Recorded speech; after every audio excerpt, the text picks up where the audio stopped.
Good morning, tribe. Welcome back to my channel. Today, tribe, I am having such an important conversation.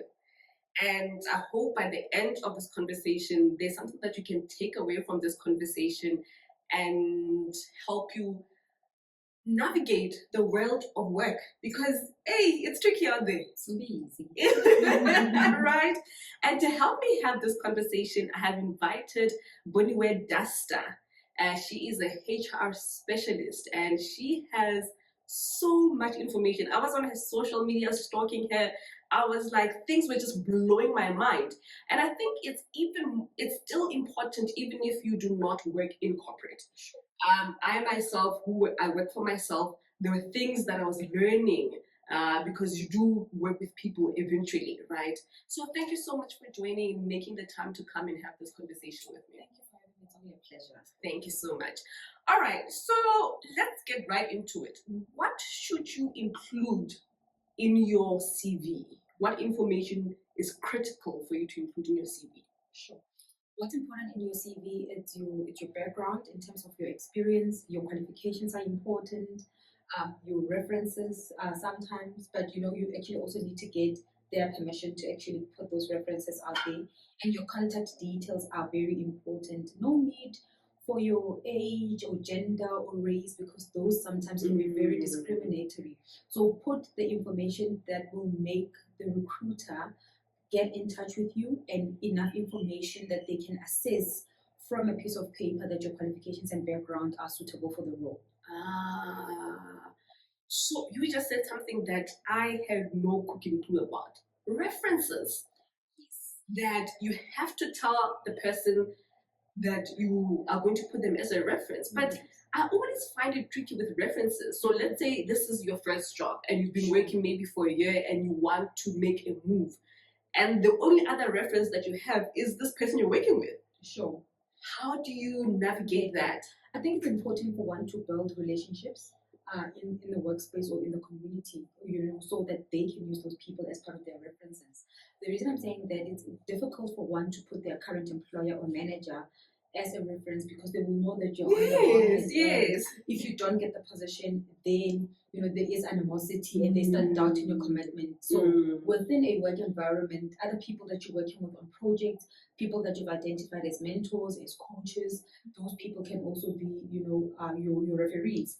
However, you can put in your line manager if there's an agreement. If your line manager says your contract is going to come to an end, or there is no growth for you, and I see you have potential, then you can come to an agreement. So it's very important. But generally, we don't advocate for your current employers being your references, because And how do you? I know it's not even on the question here. How do you build those good relationships at work so people can actually advocate for you? So how do you get a mentor? How do you get a sponsor, coaches, or people that you can actually say, I have built a good relationship with this person?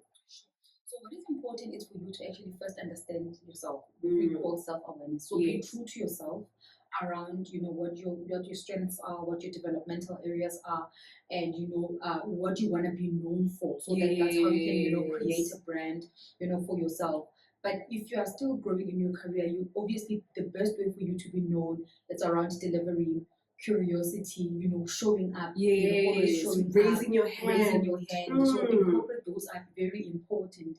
And if you spot a particular person that their story interests you or their line of work interests you, then reach out to those people to say, can I please have coffee? Can I please have 5 minutes of your time? You mentioned a particular point in a meeting, and I would really like to get more details around it, or how I can partner with you or work with you, to help you myself achieve whatever goal it is that you're trying to achieve. That is very important. So don't sit in the background and assume that a mentor and a coach and a sponsor are going to pick you up, right? So you need to always put yourself out there, be curious, be interested, and always show up.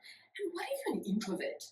What if you are naturally an introvert? And also, I think in terms of our culture, how we grow up in the society that we come from, the communities we come from, especially as Black people, it is shown as disrespect if you are the type of person who's always out there. Yeah, sure. We are told, be the good person, keep quiet, just do your work. And in the world of work, it doesn't work like that. That's actually the complete opposite. Yo. But that also doesn't mean you need to change who you are, right? You can be an introvert and still succeed and still contribute meaningfully. And you can actually even prepare for a meeting the kind of questions that you want to ask beforehand, so that you're not caught off guard. So don't try and force yourself to be that person who says or comment on everything under the sun. You're right, be strategic about it. I'm going to this meeting, this is the agenda and this is the focus. And this is the outcome I want. Yes, and you prep and you ask your questions around that, and your work also speaks for yourself. But the other notion about your work speaking for yourself, you also need to be careful there. We're not saying it should speak for itself just like that.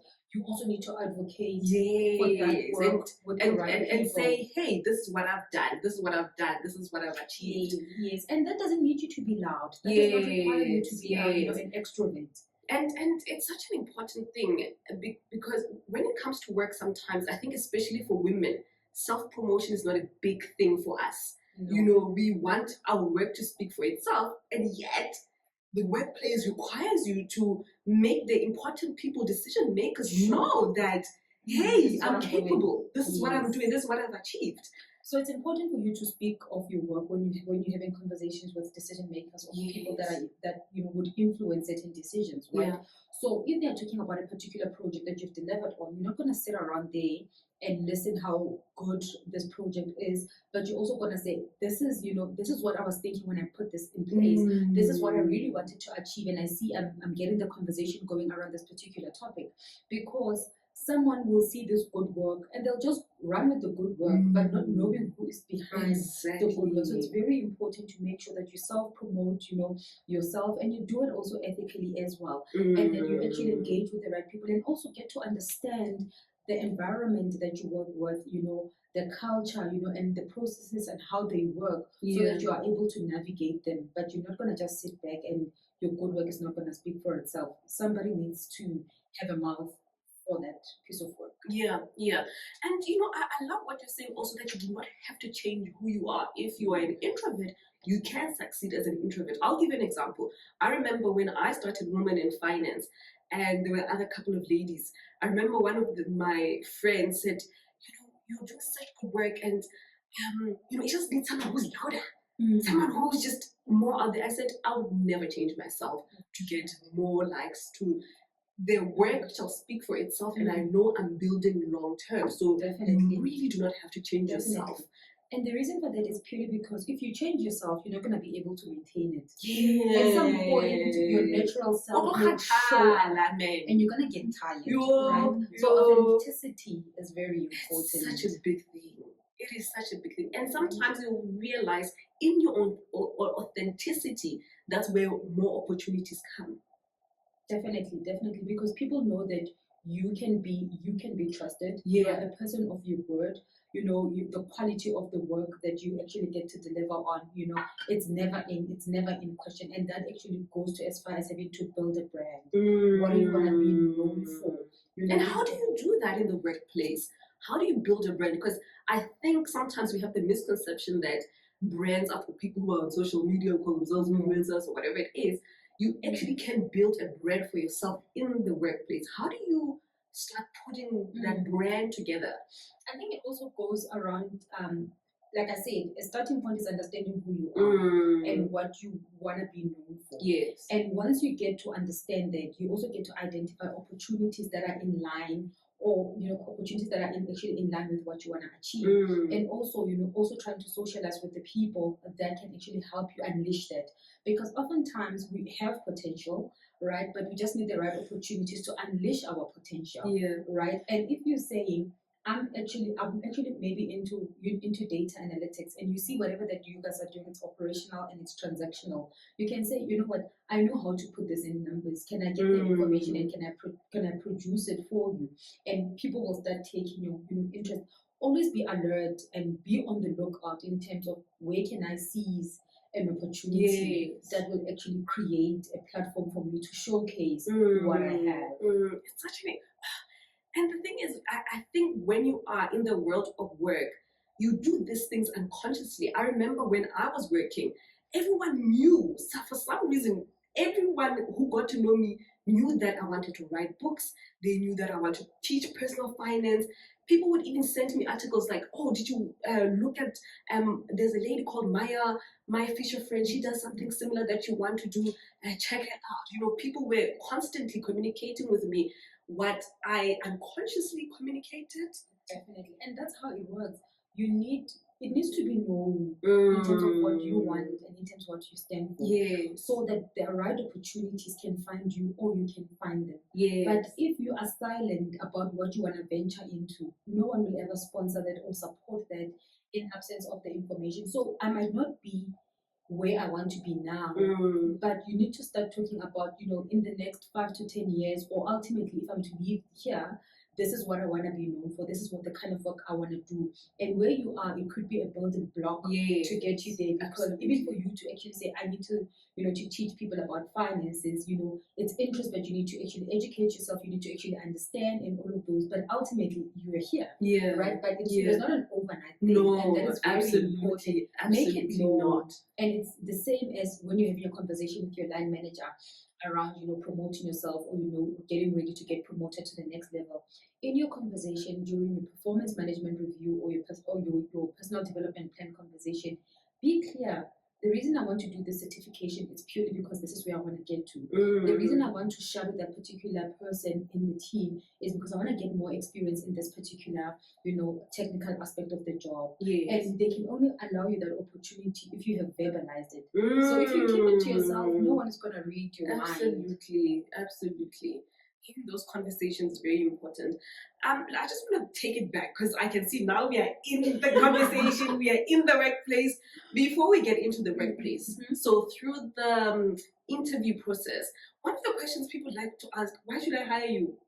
Sure. How do you answer that? I go, I want the job. I mean, the job is vacant. The job is vacant. I have the skills. I think it's important because that gives you an opportunity to showcase your individual value proposition, right? It's like, what is it that I'm gonna bring to the table that I think it's gonna benefit you? So basically, they're asking, what are you bringing to the table? What are you bringing to the table? Actually, in simple What are you bringing to the table? How different are you to the next person? That's about it. And you could actually, if you are in a particular industry, you can actually say, I'm already in the industry. I know how the industry operates and its legislation. I have done this piece of work, or even maybe if you haven't done, but this is the the skills that you bring. This is the knowledge that you bring, and this is how it's going to contribute. So it's basically that. Yeah, but what if you are a recent graduate and this could potentially be your first job? How do you answer that question? You can answer that question in terms of what are you looking to learn, and if that organization that you are being interviewed in can provide you that opportunity to learn. One thing I always say to graduates as well is they also need to be active, during their tertiary days. There's so many forums that they can participate in at the university, and even around the community, even NGOs, and those things we shouldn't take them for granted because they actually build you up, right? In terms of your emotional intelligence, your interpersonal skills. So it doesn't have to wait for you to land into corporate because they will ask you that question. Trust me, even if you haven't worked, they will ask you that question. But because you are part of a particular forum, part of a cultural group, part of an NGO, and you volunteered during school holidays because you're passionate about a particular cause in the community, that's where you can actually get that. And I often encourage people entering higher education, find something that you can do during your time of study. It doesn't have to take a lot of your time, but find something outside of your academics in that environment to help you answer that question more than anything else. I absolutely love what you're saying because it actually also reminds me of my days in varsity, and I always say some of the best experiences was because I was part of BMF, I was part of ABSIB, I was the chairperson, I was part of RAG, all these things, all these communities, and even today, some of the people I met through those organizations are still friends, and they advocate for me to get a speaking gig. They advocate for me to, hey, we need to buy a book for this club or whatever it is. It really just enriches you so much. That is very important. I myself am actually a product of that. I actually still get things now in 2022 because I kept certain relationships from university. Yeah. Some of my lecturers, Yes. even of some departments. Someone will say, "This can we invite you? There's this article. Let's write it together." Because you actually maintain those relationships because they're going to enable you in future. They are not for now, but it's an investment that you're going to reap later on. Absolutely. And one of my nieces is going to varsity next day, and I told her that please, whatever you do, join some sort of organization. Those things are so enriching. And I love the fact that you're saying it's more than just the experience in university, but it teaches you so much and it gets you ready for the world of work. It does. I love it. So let's say you've gone through the interview process, you've answered it because you know you're part of organizations and you build your skills and experience over time. Sure. Should you accept the first offer that gets put on the table? Not necessarily, right? Especially purely because there's an opportunity to negotiate an offer. Yeah. I often say to people, there is an opportunity to negotiate an offer and then maybe don't accept it. And I'm not saying if you're desperate, of course, right, you can, but also look at what is actually surrounding you and what exactly is it that you want. Yeah. That you can decide in terms of whether I will actually then accept this offer or not.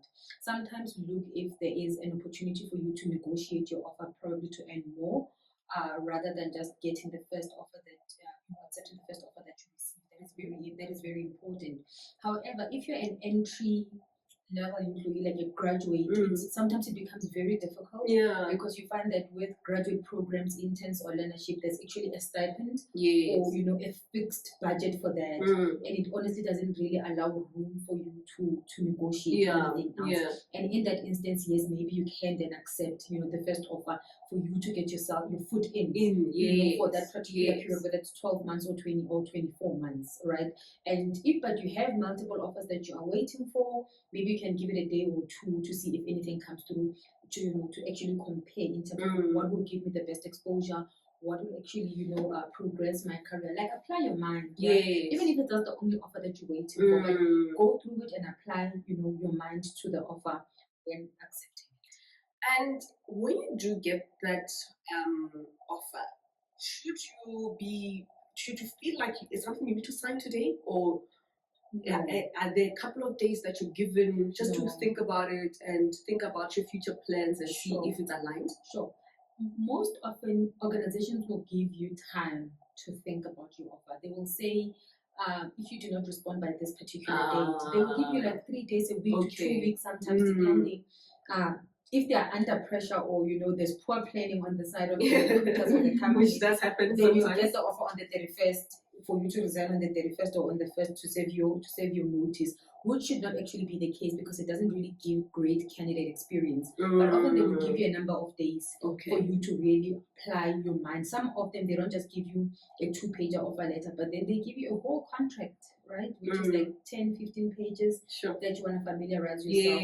So, and if they say you need to, respond today, ask for time. Can I get 2 days for me to read through it and understand what this really means, and then I'll revert back to you. And that's only a fair request. It is. So another thing I've seen is people want your current payslip. I find that to be very controversial. Why would you want my current payslip if it's a new job, if it's a new role, a different company even? Because I think it has the potential for you to get lowballed. Definitely. And it's unfortunate that it is a standard practice in our country. We do see some companies doing making strides in terms of not requesting for that at all. But there is no legislation actually. If you look at the Labor Relations Act, that really stipulates that you need to disclose that. So you don't really have to. But often organizations will say that they are requesting for that so that they can see if they will be able to afford you. Right. Tell me how much it is that you can afford, and we can negotiate from there. Definitely. Say rather ask the candidate, what is your salary expectation? Yes. Or how much on the range, or how much will you move for? And the unfair part of requesting for payslips is the fact that you're going to be asking for a payslip, but on the other end, nobody's going to be saying, but this is the budget. Exactly. You see what the problem is. And for me, that's why I say, tell me what is your budget. Then we can work from there. And these are my expectations, this is the budget, and with your qualifications, with the standard, industry standard, this is where. So, what do you say then if you really do not want to give these people a payslip? Actually, you can say that, I'm not at liberty to actually disclose that purely because I believe the information is private, and other people have taken it as far as the Poppy Act to say it's my salary, it's my ID, it's my address, it's my employer's details, and for such reason, I'm not gonna actually provide you with that. So smart people have actually taken it that far. Yes. However, you can say that I'm not comfortable because I want us to actually negotiate in good faith. So also disclose about how much you are offering, and I can actually maybe let you know how much I'm willing to move for, or how the range in which I can negotiate. I can negotiate in. The unfortunate part is that we are in a country that's sitting at like close to like 35% of unemployment. So many organizations also know and understand that people are desperate for jobs. Yeah. Right. Yeah. So if you have been unemployed for long, if you have not worked since you graduated, Sure. it's easier for you to say, yes, here's my payslip. Even if it's 2 years ago, 3 years ago, it becomes irrelevant because you have missed 2-3 increases, right? So, but they actually use that to their advantage, but it's actually not a fair request. It's not a fair request. Ask, not. how much are you willing to move for? And then we can work around that. And you can say, you are slightly above my current budget. And you still want to continue with the interview? Yeah. Or my budget is 700,000 and you actually want 720. Will you be able to consider 700 should you get the opportunity? And we also need to understand that other people are also not also moving only for money, but some are moving to leave a toxic environment. Yes. To leave the culture and all of those things, and that would make them make them like easy targets for them to just issue that pay slip so that they get something and then leave. Just leave. Yeah. I think I love the way you just said. And I feel like there's an email in there, right? Sure. Because I think all the time when you are approaching such tough conversations, it's always best to just have like sort of a template. And I think you've just told us the template, because it's either you can use the Poppy Act or, I'm not at liberty, blah, blah, blah, blah. So just go back, rewind, play that part, you have your email in there. Exactly. Okay. Sure. So another thing is, how do you know if you are getting paid a fair pay?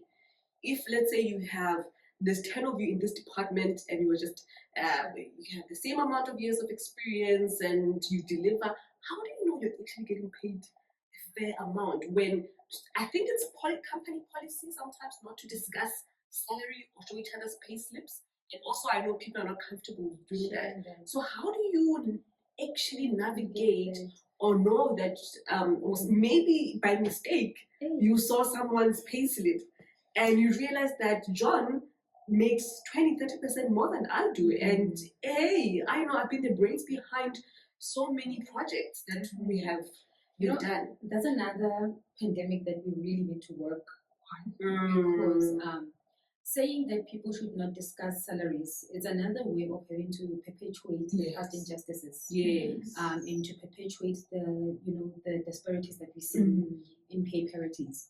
However, they say that we continue, we move on. Yeah. And you will never know, because some contracts will stipulate that. Sure. And if you get to discuss that, you might be found of misconduct because you have went against either the rule or what you signed on your contract, right?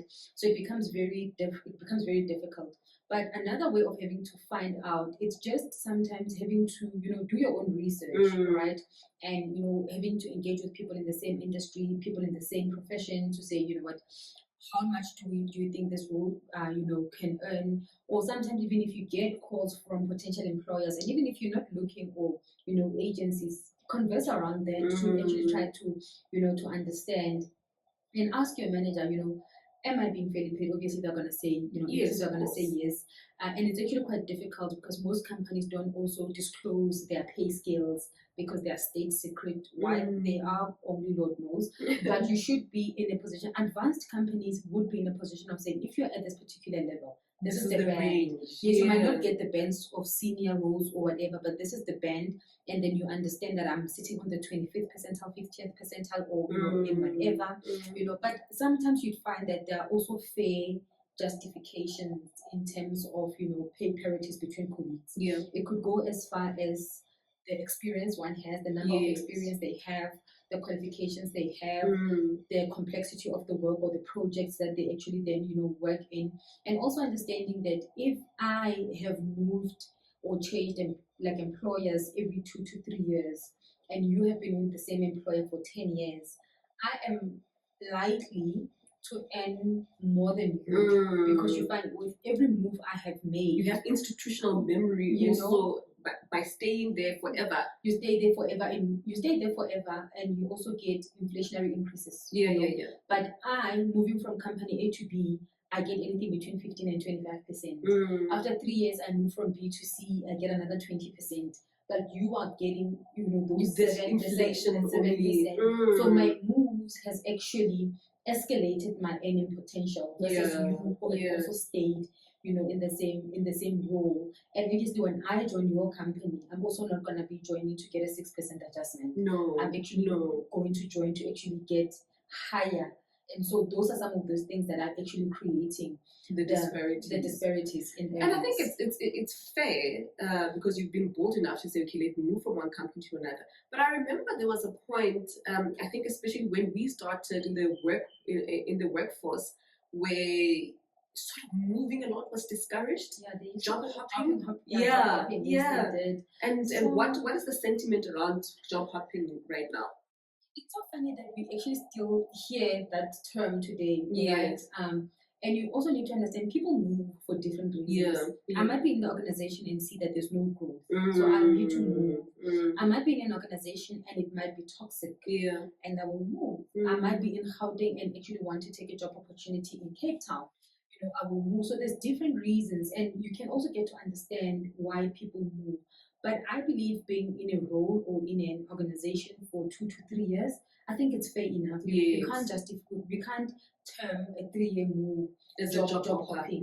If it's 6 months, 3 months, maybe it can be questionable, especially if you see that in one particular person, then there might be an issue there. But generally, it shouldn't be. And you also understand that people now are at liberty to move around to find environments that are conducive for them.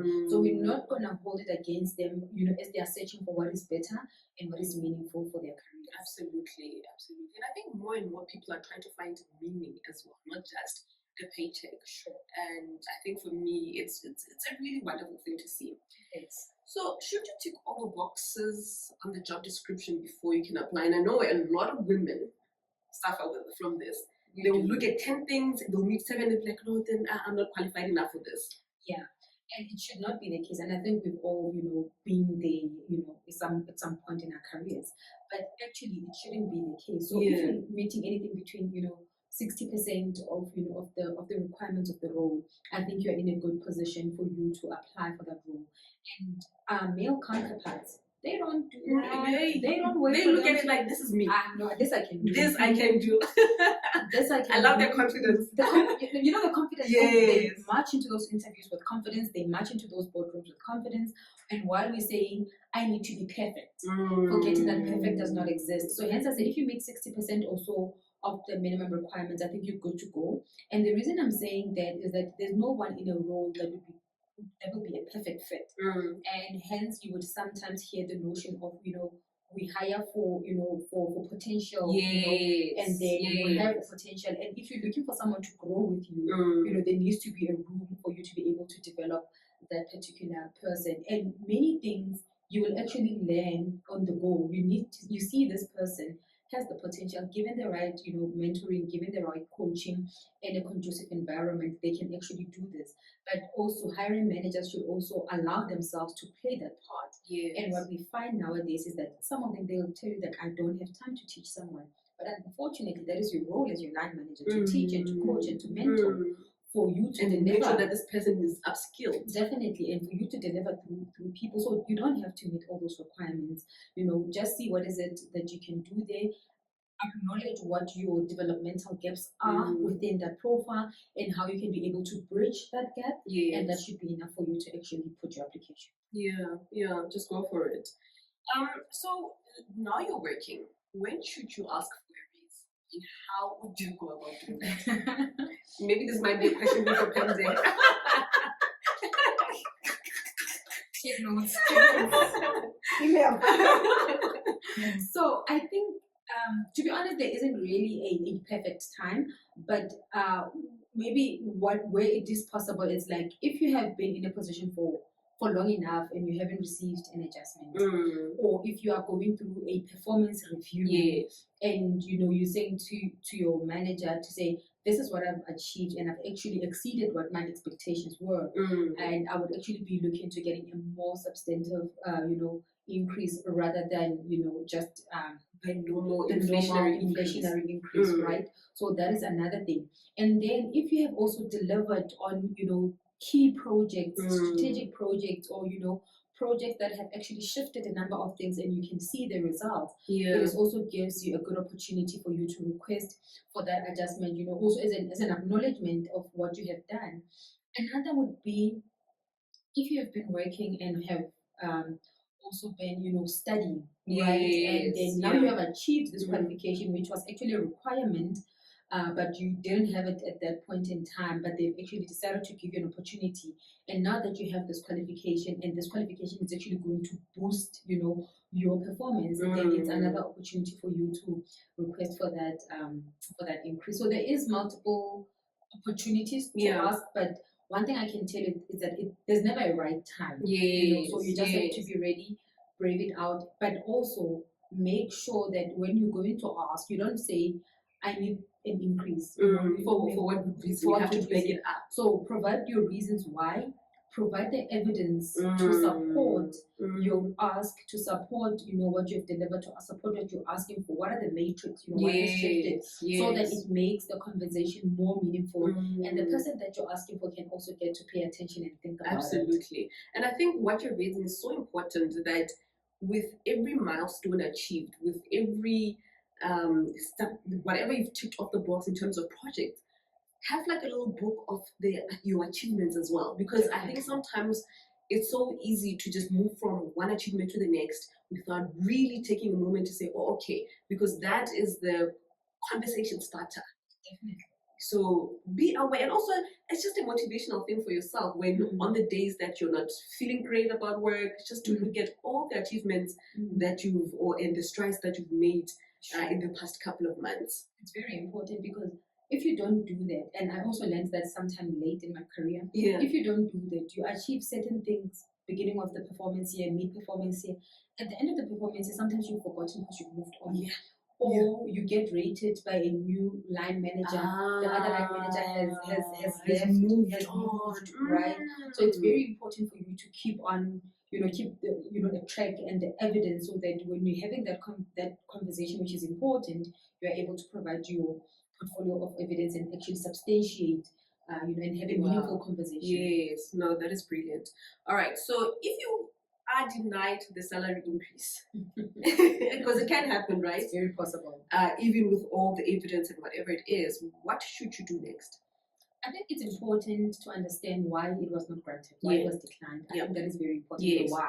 So you're not giving in to me because so understand the why, the reason. And if it's maybe like a budget thing for now, then you ask, will you consider having to budget for it in the next financial year? Yes. And if it's because you need to meet certain KPIs for you to get it, get to understand what are those KPIs and the timelines you have to achieve those, so that at a given point in time you can go back. Right? So to hold people accountable, understand the why, and also ask them, what would it take for me to get it, so that you can work towards it. So just don't accept it as it is. I think just be mature around it, but just understand why and what can I do and when can we pick up this conversation, and then diarize it, put it as a placeholder in your calendars, and then pick up the conversation again, so that hopefully second or third time around that can be granted. Sure. The workplace is such a complex place. It is such a complex place. World of work, it's no one's BFF. No. But now we've spoken about the hard stuff, the tangible stuff.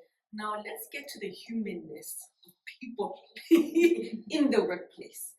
And I think one of the things that I've seen is jealousy is a real thing in the workplace. So let's say you are a top performer and you can clearly feel and see that some of your colleagues are not so happy that you are the top performer. How can one deal with that?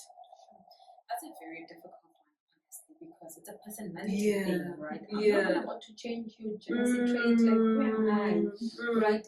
But I think it also then goes back to being authentic, authentic with yourself as a top performer and doing what is expected to do, and make sure that you keep your relationship with those jealous employees or people very professional, to make sure that they don't use anything against you or say you haven't delivered on anything, or they don't get a chance or an opportunity to actually, dim your light, if I may put it like that. But if colleagues are very mature, you can actually have a conversation and say, you know what, Mapalo, I've actually picked up that there's this kind of tension or animosity between us. I don't know what it stems from, but I would like us to actually converse around it and how I can actually, improve on our relationship, because maybe certain things are a blind spot. And where you find that is not possible, ask your line manager, to intervene, to actually have the conversation with the two of you and make them aware of, some of the tension that's actually brewing between you and your colleague. But the most important thing is for you not to keep quiet, because if you do, it's going to brew into something bigger. Sure. But that should not stop you from continuing to perform. So make sure you continue to perform. Make sure you show up the way that you're supposed to show up. And just purely because they are like that to you, it doesn't mean you actually also have to develop an attitude against them. Because if you do, then they're going to beat you at it. You know what I mean? So you also need to be very careful. But find someone who can actually intervene within the workspace, and your line manager being the best person, or if not, then they can pull human capital into it as well to try to facilitate the conversation. Yeah, but I'm hearing a big part is maturity. It requires a lot of maturity. And maybe another question I would ask: do you encourage people to form friendships at work? I wouldn't really discourage it, because we spend so much time there. We need to learn to coexist in the same space. So I can't really say that I have built personally like best relationships in the workspace, friends and so forth. So you can, but it's a personal choice as well.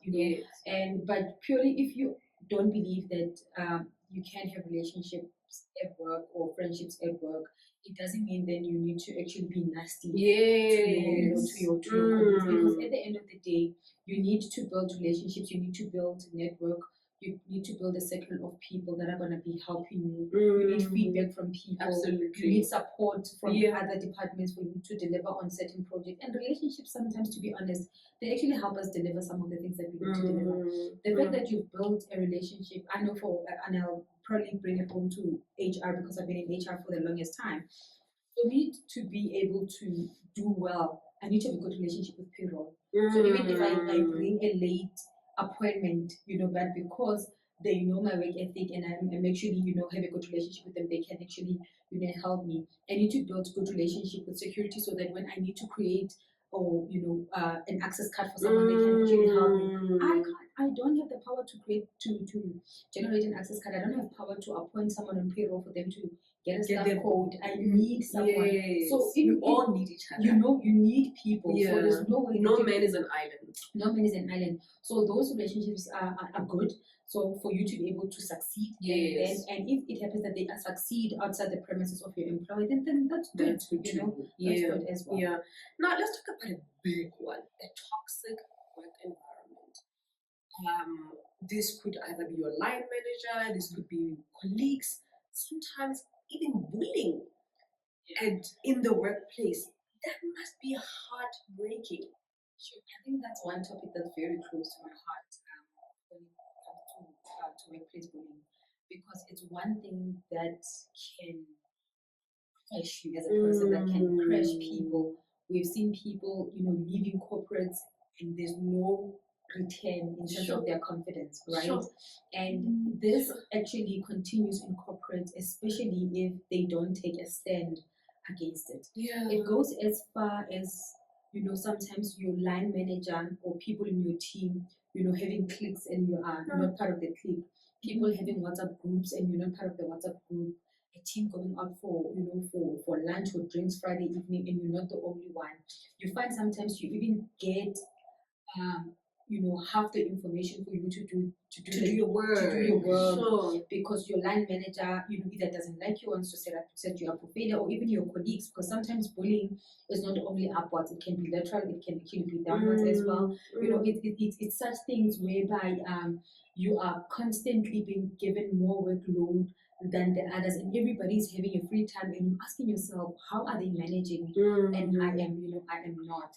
And that is something that if you do not have the right support structure, if the organization or the HR department doesn't even have policies and processes to deal and address with that, you know, it can really, you know, be demotivating for individuals. And it can be very bad for your self-esteem, because I Sure. remember I was listening to some radio station and they were talking about workplace bullying, and this lady says every day just before she gets into the office, she weeps. Yeah, I think I heard that. My heart broke. I was like, I just let people do their work. Exactly. So it's that, because, and when you're talking about that, it also impacts you emotionally, psychologically, and that will also translate into physical ailment as well.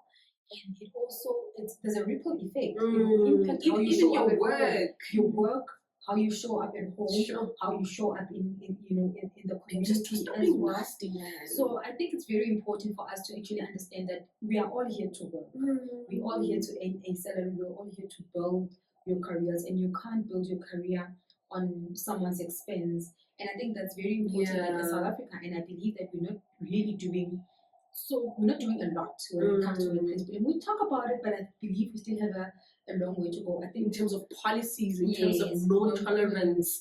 So this year in March, I just can't remember the day, but this year in March, the Minister of Labour and Employment, actually issued a new, you know, code of good conduct on the elimination and prevention of harassment in the workplace, right? And you ask yourself, since then up until now, how many organizations have really you know, took that into account, how many they've amended their policies and implemented that, how many have even socialized, because some of them saw that and they created a policy, but it's shelved somewhere. It's okay. Somewhere under code of conduct somewhere. And then there's an issue, you go to your line manager can't do anything, or probably your line manager is a bully.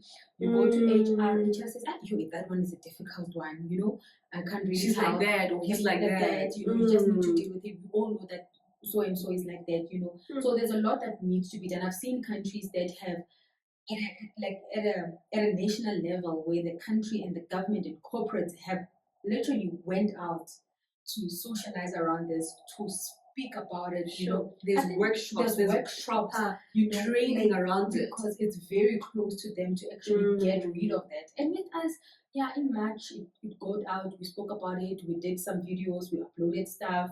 You know, some organizations spoke about it. You know, there was like legal, you know, analysts on that.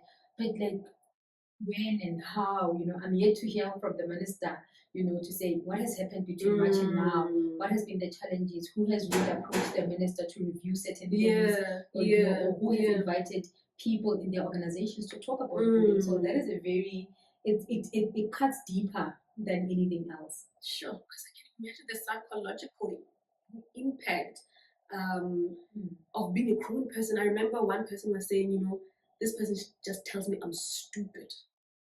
At every turn, I'm like, what are they mean?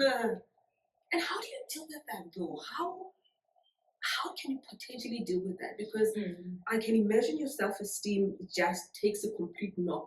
The psychological effects. Can you practically deal with a situation like that? I think what is important, first of all, people just generally, they need to be curious enough to seek information. So even if it hasn't happened to you, understand your company policies, look for these policies, read it, you know, so that when it hits, you're somehow prepared. But of course, it doesn't announce itself, right? But if you find yourself in that position, I'd really advise to say, you know what, first actually as difficult as it might be, say to the person, you have said this, or this is the treatment that I'm receiving from you, and it really takes away my dignity, and I don't really appreciate it. I think that's step number one, and that will, you actually have to brave it out. Or sometimes it could be someone that's very influential or senior in the organization.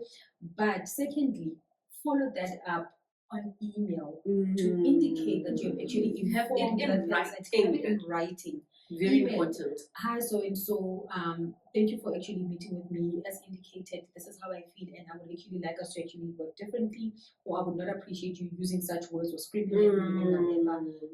Package. The person doesn't have to respond. Yeah. And then what happens is that if the behavior continues, make sure you diarize, you keep a note on this particular day. She said this in this particular meeting. This is how it says, and also try to note who are the people that were around, the bystanders and everybody else. So keep a record of that, because that actually helps you to build that case.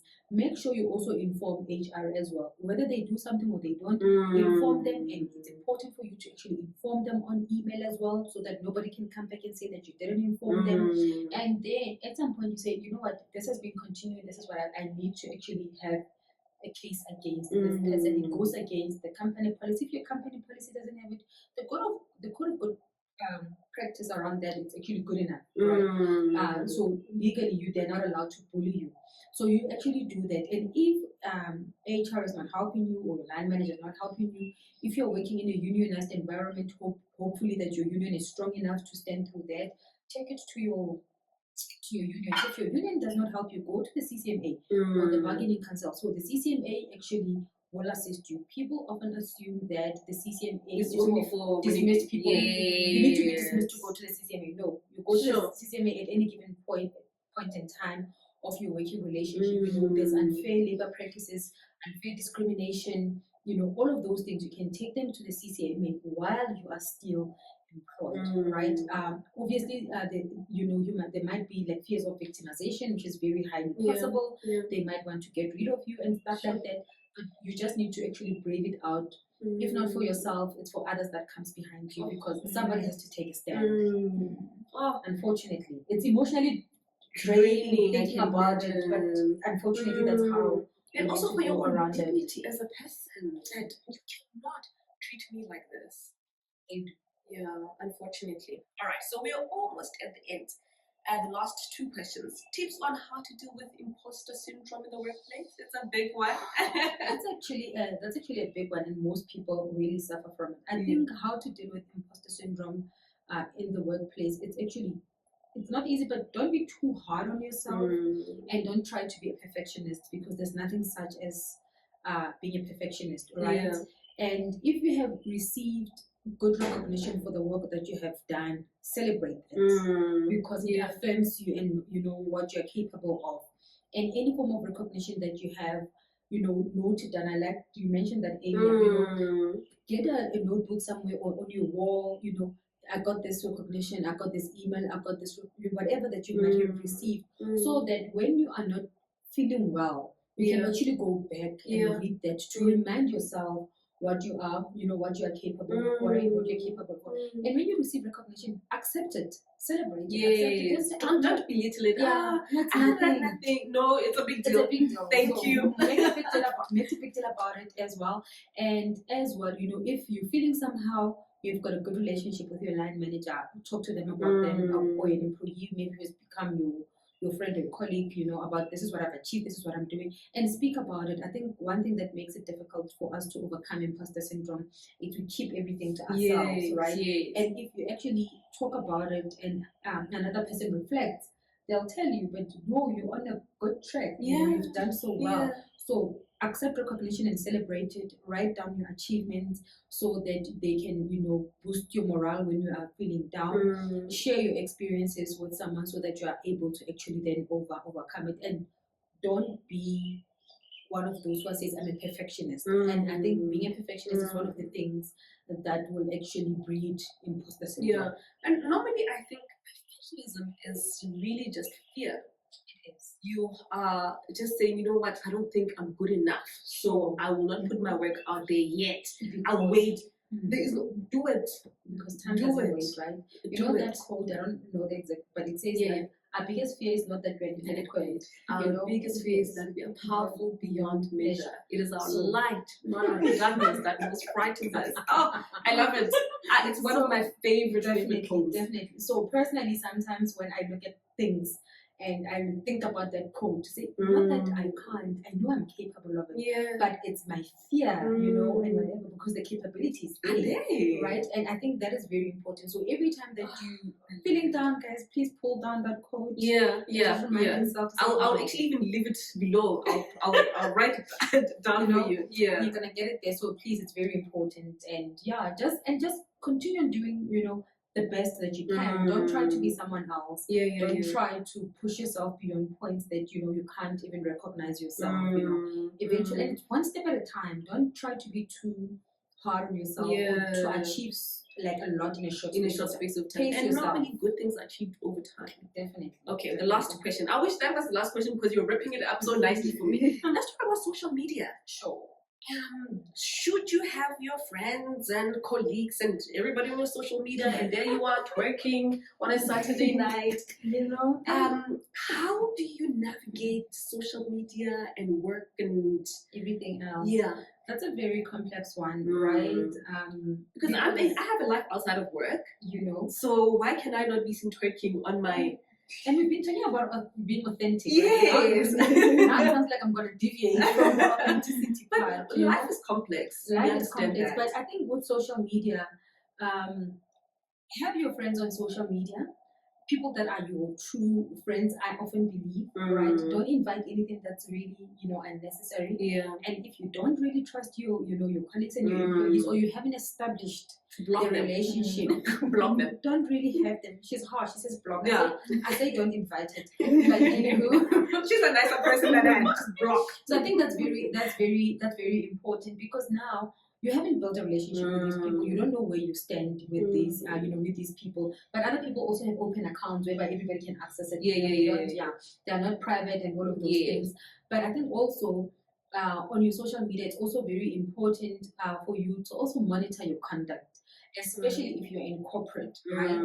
Because sometimes recruiters do go through those just to try to understand and assess you out, what kind of a person you are, and what they see, they might assume that it is you.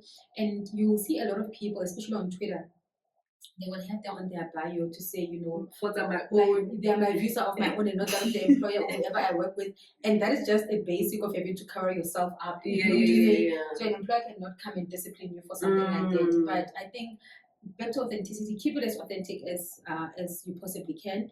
Don't post anything that you know that you're gonna regret yourself. You know, if you post it, ask yourself, will I like this to be seen in 5 years' time? Can I like this thing to be seen by my mom also? Like my dad will give you okay if he saw this. You know, and it might really sound very restrictive, but it is actually to your own to your own benefit. But I always say invite people into your social media space that you are comfortable with and that you trust. Same as WhatsApp. I think we had a conversation with a few colleagues at some point around do you even block them from your WhatsApp statuses? Oh I saw that. I saw that. A colleague of mine I think had a post on that.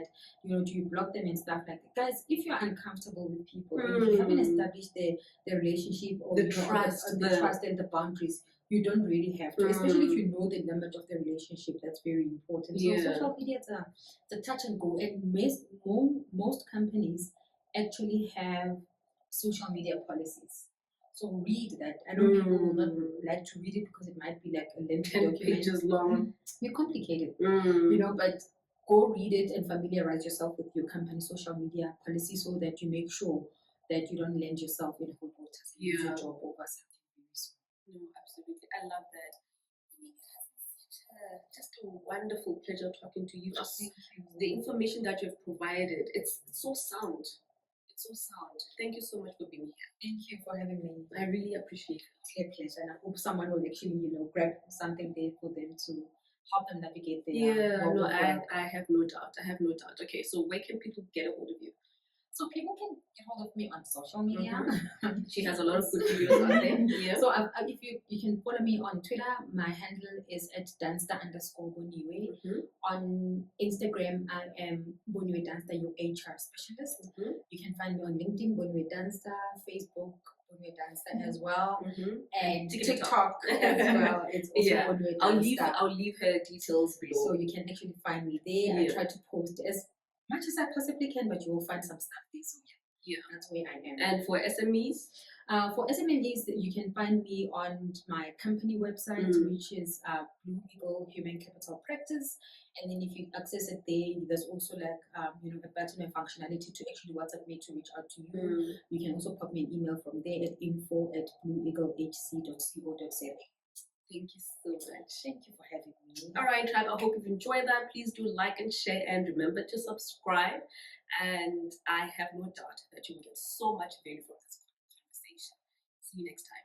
So, some 5 questions for you. Number 1, do you remember what you did with your first paycheck? Girl, I actually went to buy clothes. I went to the mall to buy clothes so that I could look the part. No, of course. I think that's where we all start. All right, and your first big purchase? It was definitely a car. I bought my first car while I was still staying at home, so that was the biggest thing that I could buy. Yeah, because I mean, you need to get to point A to B, in style. In style. What would you say is your dumbest purchase or a financial decision you're not so happy about? I think it was for me having clothing accounts. I think that was the dumbest thing ever.